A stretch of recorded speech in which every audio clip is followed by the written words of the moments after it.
विजय बाबू को प्रेम केमती पड़िले परी सीरियल चली से सीरियल एडिटर थिले मो हस्बैंड सेठू प्रेम प्रेमरु विवाह किए क्या प्रपोज कला मो हस्बैंड मते करथिले कारण मु तो तांको देखि नथिली ना सी तो एडिट ऑफिस रे थिबे आ सी मते देखंती मो सीन जाय एडिट होबा पई सी प्रपोज करिथिले हम प्रोडक्शन मैनेजर थ्रू रे केमती कहले कहले सी कोन मते डायरेक्ट कहले कि हम प्रोडक्शन मैनेजर को कहले हम प्रोडक्शन मैनेजर मते कहानीटा भल रे कोंतु कारण दर्शक माने सुनिबे जे तमसा मैडम केमती प्रेम रे पड़ी गले से हम प्रोडक्शन मैनेजर को कहले अरे जी सुषमा करूची कौन केमती ना हाँ भल ना ताकू टी कथबार्ता कर दिने प्रोडक्शन मैनेजर मत न कहीकि शूटिंग गाड़ी रे आसला छाड़िया को कहला तमसा चिप्टा दे देकी पळेवा से तबले माता मठरे थाए आमर सीता सार रखी थांदी ता परे परे जी जी को बिक्री कले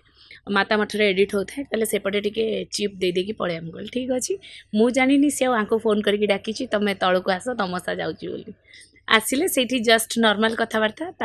तापरे मु जानली तांको घर आम घर half kilometre distance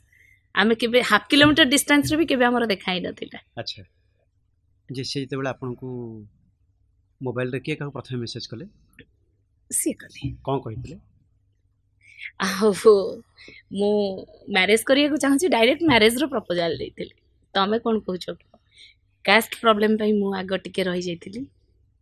cast problem ताकर कोन को कास्ट खंडायत आमर ब्राह्मण तो मो बापा टिके कास्ट को बहुत जगन थी अच्छा तापरे देखले पिला बहुत भलो मो बड़ भुणी जे बुझेले कास्ट को धरकी तमे कोन पाइबो एते भलो पिला मिलिबनी अच्छा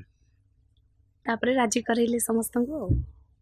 जे ई गोटे बड़ काठीकर पाठ थिला आपन पे निहाती मो पई थिला किंतु तांको पई इजी तांको घरे समस्त एक्सेप्ट करिथिले